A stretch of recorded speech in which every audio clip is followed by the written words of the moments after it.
Bismillahirrahmanirrahim. Dear students, Assalamu alaikum. This is chemistry class for grade 9 and I am here Ms. Zabinsa, your chemistry teacher. I hope you all are fine and enjoyed your Eid holidays and you also have followed uh, SOPs.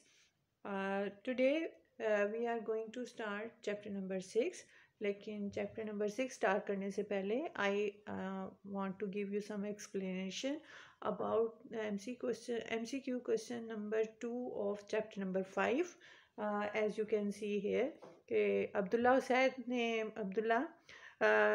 आपने जो जिस तरीके से वो किया है question solve किया है योर मेथड इज़ राइट. मैं बाकी स्टूडेंट्स के लिए भी यहाँ पे एक्सप्लेन कर दूँ क्योंकि आई थिंक मुझसे ये मिस हो गया कि मैं आपको एक्सप्लेन कर देती कि ये आंसर हमने कैसे फाइंड आउट किया है. तो आप देखें यहाँ पे कुछ गैसेस के जो हैं गिवन हैं बॉइलिंग पॉइंट्स. अब क्या है कि क्वेश्चन ये है कि इसमें से कौन सा मिक्सचर जो है लिक्विड स्टेट पे होगा और कौन सा जो है बॉयल करेगा. अब जो गिवन टेम्परेचर है वो -210 डिग्री है और बाय 20 डिग्री यानी उसे 20 डिग्री तक रेस करके इस मिक्सचर को जो है हीट किया गया. अब हमने सबसे पहले स्टेप करना है -210 + 20. इसको प्लस करेंगे तो प्लस माइनस माइनस आपके पास आंसर आता है 190. तो जो 190 अब ये टेम्परेचर देखने हैं तो 190 से जिसका टेम्परेचर अबव होगा वो तो बॉयल करेगा, बाकी जो है वो क्या होंगे लिक्विड स्टेट में होंगे. तो इसमें हम देखते हैं कि नाइट्रोजन जो है उसका 196 है. तो इसका मतलब ये 190 से जो है आपको पता है माइनस में वैल्यूज़ जो है वो लेस देन होती जाती है, जितने आगे जाते जाते लेस होती जाती हैं. तो नाइट्रोजन जो है वो बॉयल करेगा. बाकी अब क्या रह गया आर्गन, ऑक्सीजन एंड जेनन. अब ये ऑप्शन बी में प्रेजेंट है आर्गन, ऑक्सीजन एंड जेनन. तो इसका मतलब है कि ये जो है मिक्सचर जो है वो लिक्विड स्टेट पे होगा और बाकी जो है नाइट्रोजन सिर्फ जो है वो बॉयल करेगी, इसलिए ऑप्शन बी जो है इसका आंसर है. This is from chapter number 5. Now we are going to start chapter number 6, that is solutions. So first of all is the introduction of this chapter, or you can say what we are going to study in this chapter. कि solution वैसे तो आपके हम जब भी solution का नाम लेते हैं तो हमारे माइंड में एक चीज़ आती है कि मिक्सचर है, कुछ चीज़ों का मिक्सचर जो है वो सॉल्यूशन है. और सॉल्यूशन में क्या है कि या तो मिक्सचर में जो जोन सी भी केमिकल्स या जोन से भी लिक्विड या गैसेस या जो है सॉलिड यूज़ होते हैं वो एक तो उसमें स्मॉल क्वांटिटी में होता है, लेसर क्वांटिटी में होता है, और एक जो है वो ग्रेटर क्वांटिटी में होता है. So solution is a combination of solute and solvent. First of all आपको ये पता होना चाहिए कि सॉल्यूशन है क्या चीज़. Solution is actually a combination of solute and solvent.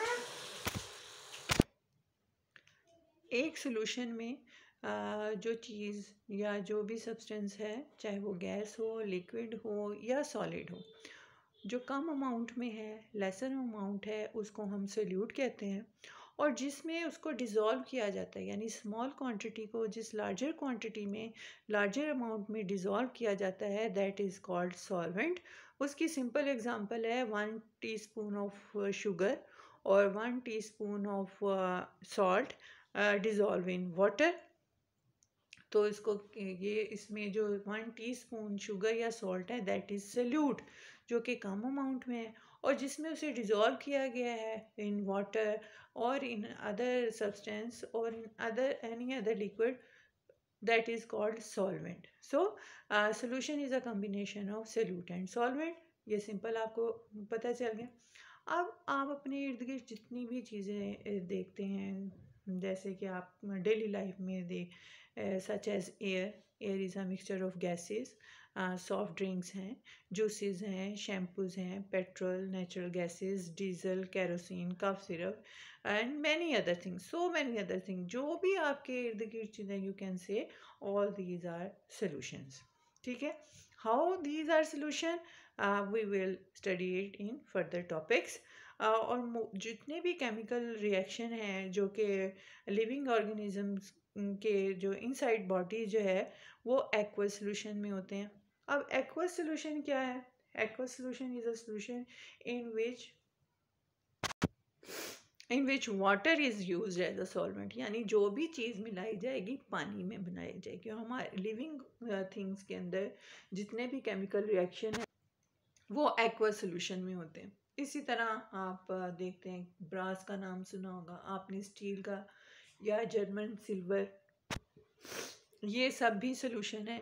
इसी तरह हमारे इर्द गिर्द जो है सोल्यूशन जो है यूज़ होते हैं कुकिंग यूटेंसिल, यानी खाना पकाने के बर्तन बनाने के लिए, सर्जिकल टूल्स यानी जो ऑपरेशन थिएटर में जो टूल्स यूज़ होते हैं उन्हें बनाने के लिए, कटलरी जो हमारे घरों में स्पून्स और फॉक यूज़ होते हैं उनके लिए, म्यूज़िकल इंस्ट्रूमेंट्स में जो वायर्स होती हैं मेटल वायर्स उनमें यूज़ होते हैं, और भी कई जगहों पे आप देखते हैं कि मेटल जो है वो यूज़ होती है आपके घरों में, आपके ऑफिसेज में, और कई चीज़ों में मेटल का यूज़ होता है।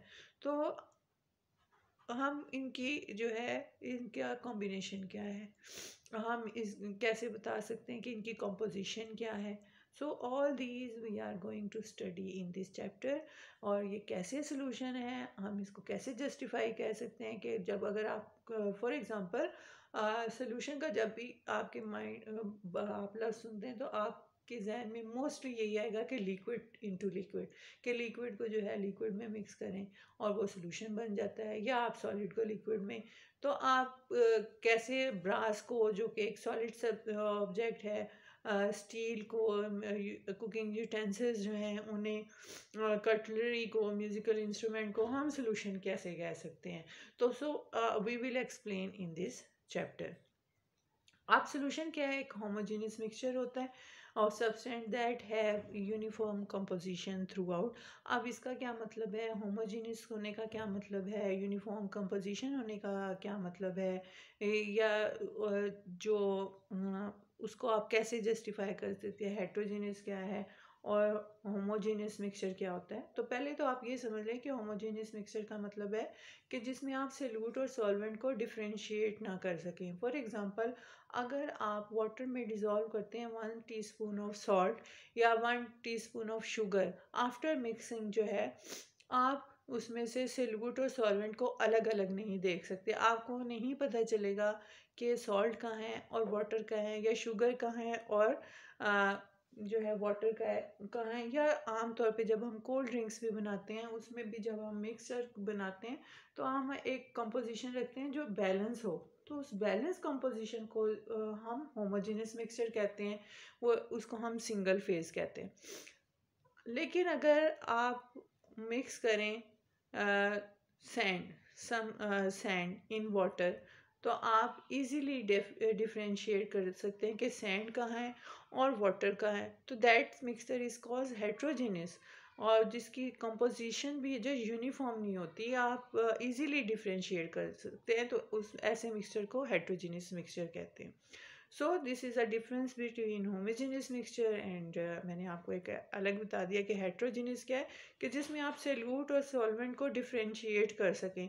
जैसे अगर आप चॉक को मिक्स करें, फ्लोर जैसे आटा है उसे मिक्स करें, तो आप डिफरेंशिएट कर सकेंगे कि, या स्टोन्स डाल दें पानी के अंदर, तो आप डिफरेंशिएट कर सकते हैं सॉल्यूट और सॉल्वेंट को, तो that solution is called heterogeneous, और उसकी कंपोजिशन भी यूनिफॉर्म नहीं होती, एक जैसा नहीं होता। अब इससे पहले मैं आपको बता दे कि जो लेसर अमाउंट में चीज़ होती है दैट इज़ कॉल्ड सॉल्यूट, और जिसकी अमाउंट ज़्यादा होती है दैट इज़ कॉल्ड सॉल्वेंट। और इसकी एग्जांपल एयर की है, उसमें ऑक्सीजन, कार्बन डाइऑक्साइड, नाइट्रोजन और बहुत सी गैसेस होती हैं, और ऑक्सीजन का or trace gases and solute. जो कम होंगी वो सॉल्यूट होंगी ट्रेस अमाउंट में, और जो ज़्यादा है अमाउंट में होती हैं वो सॉल्वेंट हैं, जैसे कि नाइट्रोजन, क्योंकि ये ज़्यादा अमाउंट में प्रेजेंट होती है। और अगर इसी तरह अगर आप एक एग्जांपल कंसीडर करें, for example you dissolve 10 gram of sugar in 100 grams of water, you will get sugar solution.